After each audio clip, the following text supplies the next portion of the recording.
Okay, full disclaimer here. I have never owned a Pathe Actuelle phonograph, but it's always sort of been in the back of my mind that it might be a nice machine to acquire. This machine came up locally and appeared to be in excellent shape. So I went and had a look at it, and the gentleman was kind enough to play it for me. And I knew that it was playing very poorly, but thought that I could probably fix that without really having much notion of how these things worked. You may notice that inside the speaker cone, which I later refer to as a diaphragm, and in fact is referred to as the diffuser in Pathe literature, that there's a piece of tape, paper tape, that's been glued on the inside of the diffuser in order to patch some damage that has occurred to it. Here's a view of the outside of the diffuser, and you can see other patches that have been applied there. Fortunately, the glue was a water-soluble one, so I was able to use a Q-tip and with a lot of patience was able to remove the patch jobs. And as it turned out, the damage to it wasn't quite as severe as it originally looked. Later, I took a mixture of wood glue and stain and dabbed it strategically on the cracks in order to seal those so that the cone or diffuser once again would be airtight. In anticipation of having to replace the diffuser, I actually ordered a replacement one from a fellow, I believe in New York City, and it came, and his usual business was replacing speaker cones. The product he supplied was very good. It happens to be exactly, I think, 7/1000ths of an inch thick, exactly like the original. But as you can see in the next little video clip, I had to make a decision whether to use the original one or the replacement one. Okay, this is me having a look at the two diaphragms that I have the option of choosing between for the Pathe Actuelle, and I've got to determine which one to install. So I'm just going to hold one up like this, and I'm just going to touch it.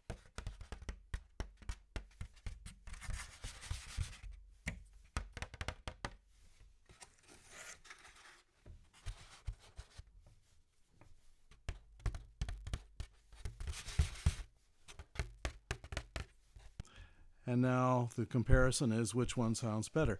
My intuition is that the original one is a little bit more lively, so I think that's the one that I'm going to go with. So this is the original diffuser installed in its frame and ready to be installed back into the machine. The next issue that surfaced, albeit a small one, is that the two springs in the tone arm don't match, one on either side of the needle holder.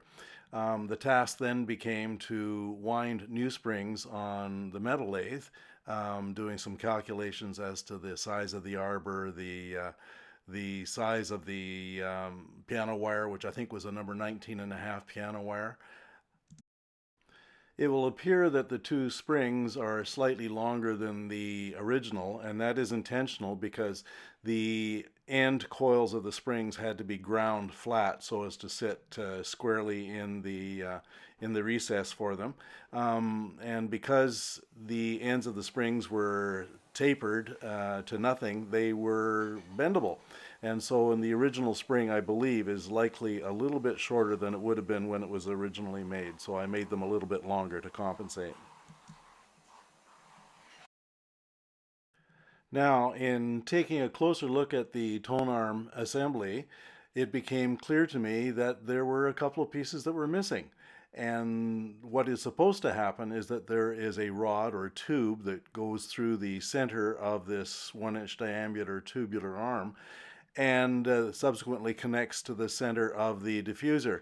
But the part that was supposed to exit the tone arm and connect to the diffuser was entirely missing. You can see in this diagram the part of the apparatus which was non-existent when I got the machine. The mystery was that the machine had played when I saw it, albeit poorly, and I had assumed that there was nothing that was missing, that it was simply out of adjustment, but I couldn't be more wrong about that. This is what I saw when I looked at the end of the tone arm, and you can see that the end of the inner tube has completely rusted and broken off. And I was sure that that was there when I bought the machine because I had heard it play. So I can't tell you how long I looked in the car in all of the possible places to find the part that might have dropped off, because as you'll see, manufacturing the missing bit was a bit problematic.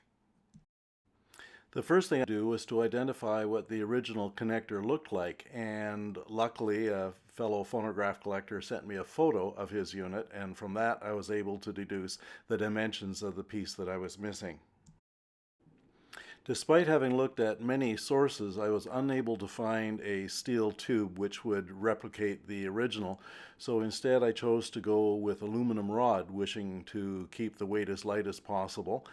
And what I then did is I cut the existing rod that was remaining inside of the tone arm so that I could flip it over and reorient it so that it would be visible when one was to look at the mechanism. And the replacement aluminum rod was on the inside, and nobody will be able to see that. The next step was to determine the appropriate total length, which I had to do by fitting it to a jig that I put on my dining room table, and cut the aluminum portion to length, and then fitted the parts together and used crazy glue to connect them. Originally, the little missing piece that attaches to the center of the diffuser would have been gold in color, so my effort to give it some of that look was to use a paste that is available from any art store that you use for gilding frames, and I was able to put that on. And luckily the part is so small that I don't think the eye is going to be able to see the difference. Well, I've got the transmission rod installed back in what I believe is called the diffuser, and you can get a bit of a sense of that if you look in here. You can see that the rod exits down in there. There's really not much of a difference in the way that the manufactured part looks from the way it would have been originally. In getting this machine together, I have not installed the lid support because it's bent, as I discovered. It had been about 1.5 years since I had this thing apart. When you play it, the idea is to have this end door opened up here like this. That will reflect the sound forward. And there's also a door in the front here, which exposes a little grill. That doesn't really do too much to change the sound. So I'll turn the microphone around here and I'll give it a little play.